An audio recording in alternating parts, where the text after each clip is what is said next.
And greetings to you. Joe Rubenstein here, producer and host of Real-Time 1960s. I want to thank you very much for joining me today and to remind you that you can find all of our content on our website, realtime1960s.com. You can find us on Facebook as well, and if you love what we're doing, visit patreon.com/realtime1960s, support this project, get exclusive access to bonus content, and help us continue to bring you this ongoing portal into the past. That's patreon.com/realtime1960s. And today, we resume our journey up my ranked list of the top 10 films of 1965.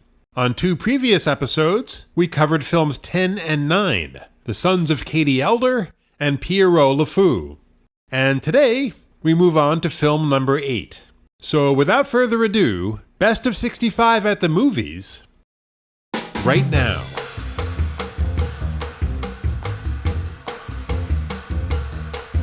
And my 8th ranked film, directed by Roman Polanski and featuring Catherine Deneuve in the lead, is Repulsion, Polanski's second feature after Knife in the Water, which was shot 3 years earlier in Poland, and both his and Deneuve's first film in English.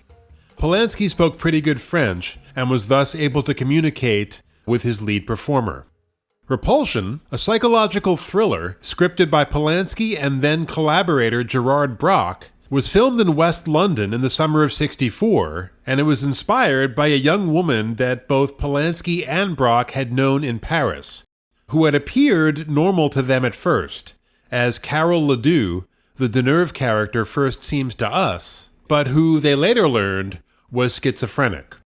Now, the word schizophrenia is never used in the film. Carol's symptoms are merely presented to us. But what initially appears to be just extreme shyness, perhaps exacerbated by the language barrier, is soon revealed to be far more serious. Among her symptoms are a schizoid tendency to withdraw into her own world, revulsion toward all men, from which the film gets its title, and then, increasingly, hallucinations, centered on the theme of boundaries being violated. For example, visions of cracks in the walls of the apartment she shares with Helen, her normal older sister whose departure for an Italian vacation with Michael, Helen's married boyfriend, accelerates Carol's descent into psychosis. And there are also hallucinated sexual assaults in Carol's bedroom, which she experiences as real, all of which culminates with Carol turning violent. And Polanski conveys Carol's world from both outside and in, mostly in. In a possible nod to Psycho, the film opens with a long, tight close-up of Carol's eye, and it ends with a close-up of the same eye, this time in a family photograph taken years earlier, when Carol was a child. These close-ups underlining the fact that we are looking at the world primarily through Carol's eyes. So let's get to our review/case history of this film. Here are 5 observations on Repulsion. Observation number 1. This film is a good example of a talented director taking hold of generic B-movie material, a beautiful girl goes crazy and starts killing people, and transcending that material through artful means. Similar to Psycho in that regard, although the 2 films really have more differences than similarities. Psycho is certainly more technically polished. It was Hitchcock's 47th feature. This was just Polanski's second. But I prefer Repulsion in at least one respect. The final 10 minutes of Psycho, not the final bit with Norman in the asylum with the mother's creepy voiceover, that's brilliant, but just prior to that, where a psychiatrist gives a rather tedious 10-minute speech in which he quote-unquote explains Norman's psychosis using 1950s-style Freudian analysis, that's weak, in my opinion, and brings the film to a screeching halt. Whereas here, Polanski wisely bypasses any attempt at explaining. And I think there are a couple of reasons for this. First, as a visually oriented director who was not especially interested in psychiatry, he had no desire to explain Carol's illness verbally. And even if he did, schizophrenia is a very complex disorder, and in 1964, and even today to a lesser extent, not entirely explicable, in that there is no single known cause. According to my research, it seems to be the result of an interplay of a variety of factors: inherited genetic vulnerability, brain chemistry and structural differences, and early developmental disruptions, with the additional factor that initial onset may be triggered or unmasked in some cases by either drug use or life stresses, usually in the teens or 20s. So fascinating, certainly, but not the stuff of popular cinema, which is what Repulsion is. And again, most of what's known today about schizophrenia was learned after 1970, with major leaps in the last 30 years due to advances in technology. So, similar to Martin Scorsese's depiction in Raging Bull of Jake LaMotta's virtually insane insecurity, that's another film where the abnormal main character has a fairly normal sibling, we are not treated here as students in a classroom, but rather as witnesses to a troubling situation. Now, some ideological critics have tried to explain Carol's illness as the result of an actual sexual assault. But there's not a single shred of evidence in the film to support that. It's total conjecture. These critics use as their quote-unquote evidence the family photograph I mentioned, which shows Carol as an 11 or 12-year-old girl standing behind her seated relatives who are smiling for the camera, while Carol stares off to her left with a rigid, perhaps resentful, facial expression. But there's no indication that she's glaring at an abuser just out of the frame, as some of these writers have presumed or invented. These people are not describing the film, they're describing a story in their heads. To me, Carol's posture and expression there just indicate isolation and dissociation. Now, there is an actual rape, not a hallucination, attempted in the film by one of Carol's murder victims, which it could be argued is not murder at all, but justifiable homicide. But by that point, she's already psychotic, so that attack is certainly not the cause of her illness.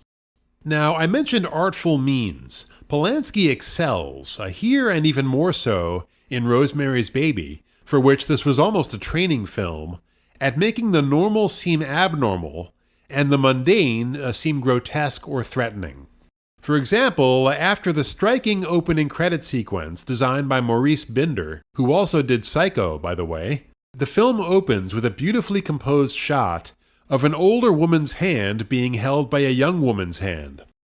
Then, as the frame widens, we see Carol for the first time, this beautiful young woman working in a salon, as it turns out, and then the older woman, whose appearance is disturbing.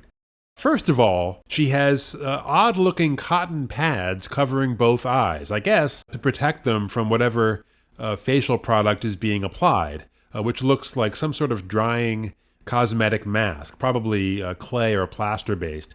But in addition to merely startling us, the frog-like eyes and mummy face, it's an image that evokes things to come in visual cinematic terms.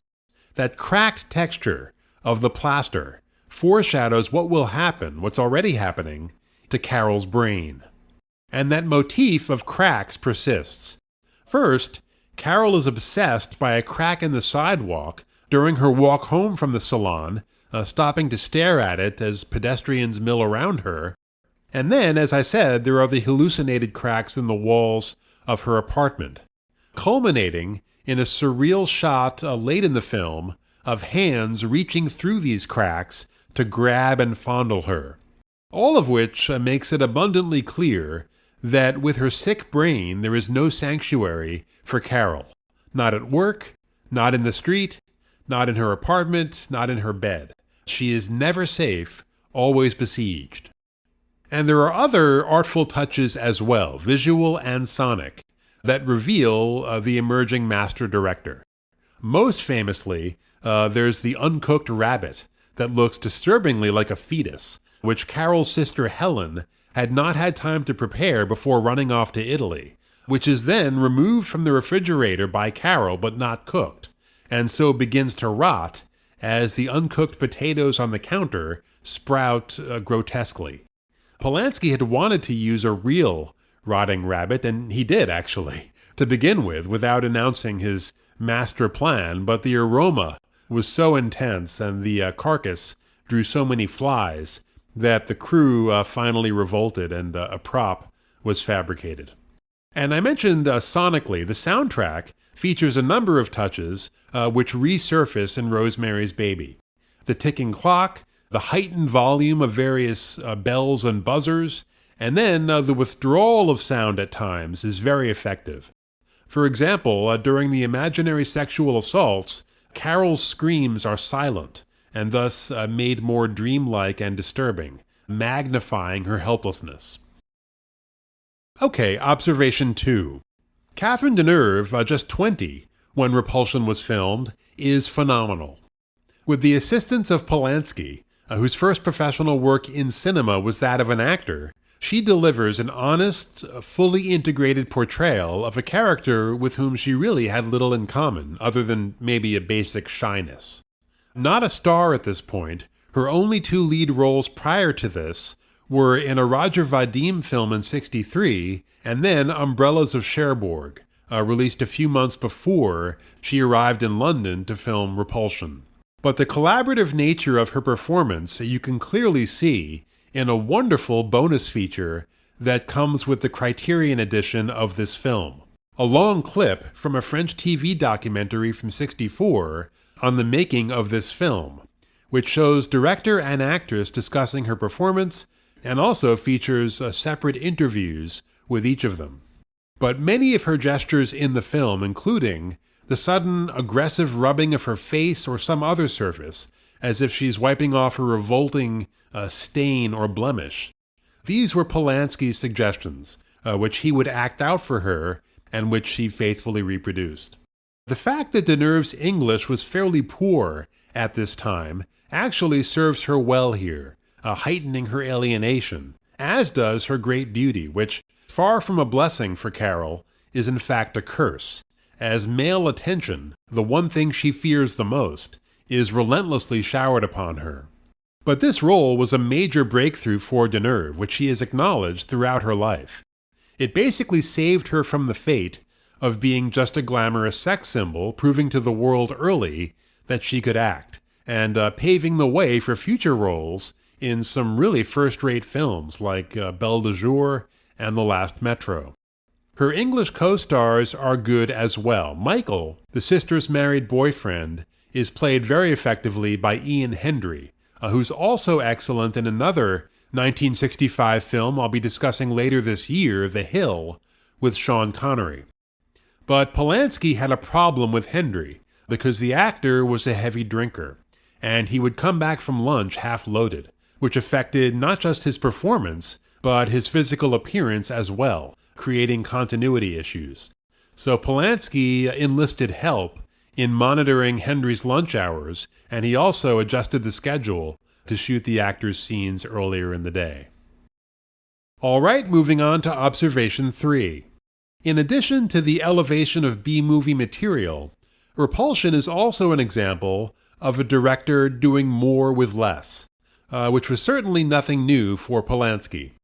The majority of Knife in the Water, a film which features only 3 actors, 2 with no prior experience, and which was budgeted at just $65,000, takes place on a sailboat, which was very challenging for the crew. They had to hang over the side with safety harnesses to shoot most of that film.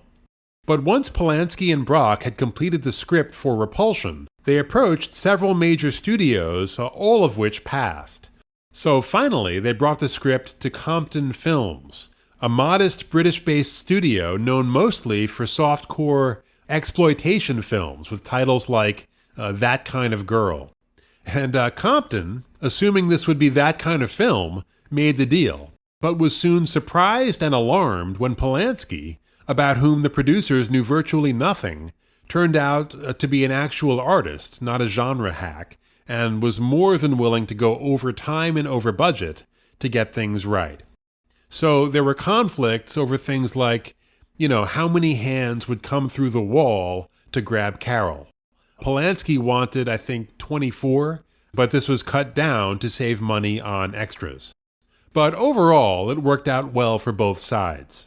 From Polanski's perspective, the budget, while small at $182,000, was still enough to cover the use of world-class Twickenham studios for the apartment scenes. Other scenes were shot on location, including the beauty salon, which belonged to Vidal Sassoon, who let Polanski use it for free. And then the film won the top prize at the Berlin Film Festival and was a big hit on both sides of the Atlantic, so the producers ended up happy as well. In later years, Polanski would sort of put the film down, calling it shoddy. Today, for the hands through the walls, you'd have digital effects that would make that hallucination more pristine, more perfect. But again, sometimes you have to do more with less, and when you have an imaginative director, a fully invested lead actress, and an outstanding photographer in Gilbert Taylor, who came to this project fresh from working on Dr. Strangelove and A Hard Day's Night, you can accomplish a hell of a lot. Okay, observation 4. Repulsion has flaws, but they're not serious enough to cause major damage. Generally speaking, the first hour or so, which depicts Carol's encroaching insanity, is better than the final 45 minutes, which revolve mostly around the murders. By the way, originally there were 3 victims, 2 men and a woman, the wife of Helen's boyfriend, but that final one was cut when it was decided that A, killing a woman would undermine the primary theme of Carol's repulsion toward men, and B, it was too rational. In the original script, this wife, after learning that her husband is having an affair with Helen, barges into the apartment and discovers the corpse of Carol's first victim in the bathtub, forcing Carol to cover her tracks, to not leave a living witness. So a very ordinary sort of motive, and thus inconsistent with the general theme of insanity. Now, the 2 murders that remain are handled well, but the repetition of the hallucinated sexual assaults, I think there are 3, feels redundant.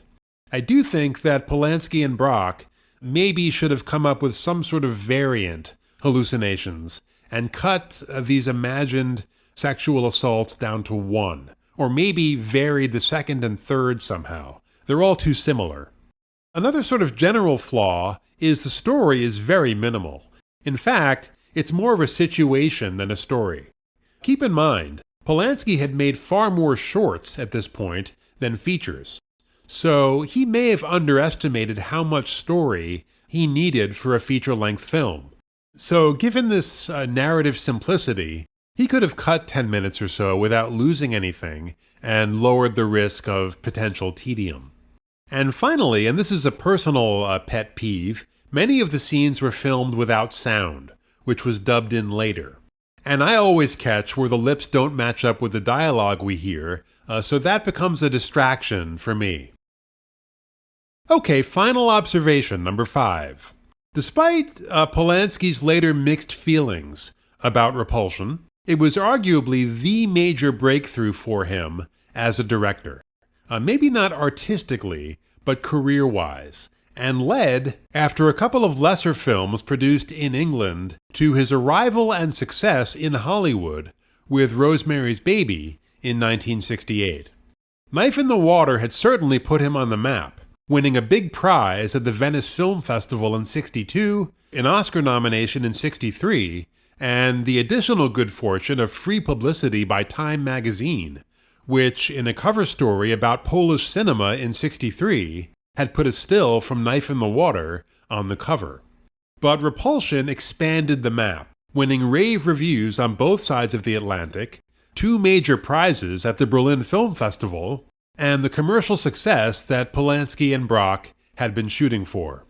And the truth is, this express journey to international fame was unprecedented for a Polish filmmaker at that time. Actually, it's a minor miracle that Polanski was alive at all, as back in 1937, his parents had made the ill-fated decision to move from Paris to Krakow 2 years before the German invasion. Polanski's father, who was Jewish, lived to regret that decision, surviving the Mauthausen concentration camp, but his mother, who was half Jewish, did not. She was murdered at Auschwitz soon after arriving. So, as an orphaned child, Polanski experienced the horrors of the Krakow ghetto, some of which was later reproduced in his film The Pianist. He escaped the ghetto in 1943 and roamed the countryside, pretending to be Catholic, but even so, barely escaped death. On one occasion, a German soldier decided to engage in some live target practice, aiming rifle shots at the boy's head. Then, another close call came after the war in Krakow, when an older man who had apparently arranged to sell Polanski a bicycle instead beat him on the head with a large stone, fracturing his skull and stealing his money. This man, who turned out to be a notorious felon, was soon captured and executed after being convicted for 3 prior murders.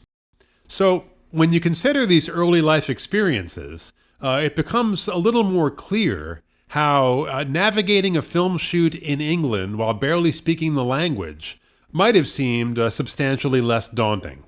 Polanski never lacked for confidence. In fact, on that French TV show I mentioned, and even more in other interviews I've read, he's charming and very bright, but he also radiates a certain arrogance, which apparently, as his fame and power increased, degenerated into something darker, a kind of predatory hedonism that ultimately crossed the line into criminal abuse. A very serious matter, certainly, which whatever praise I've thrown his way is not intended to trivialize, but I sort of decided when preparing this review that this podcast was not the proper forum for that particular conversation. As first of all, we're dealing with a time period here, 64-65, well before any known or even alleged criminal activity on Polanski's part. But even more, this is a review of a film. It's not a moral indictment of a man. So I'll leave that kind of judgment to God and just kind of stay in my lane. Back in a moment. Your feedback is important to us. On Twitter, @Realtime1960s, on our Facebook page, or you can email the program, realtime1960s@gmail.com. Really, however you'd like to engage with us, we love engaging with you. And if you'd like to join our family and help us continue to bring you great content, please go to patreon.com/realtime1960s and subscribe. Don't forget to visit us at realtime1960s.com for our timeline, each and every podcast, links to social media, how to reach us directly, everything you need to know about this portal into the past that we are creating. Thanks so much for joining us, and stay tuned for the next installment of this ongoing series covering the top 10 films of 1965. So take care, and I'll see you soon.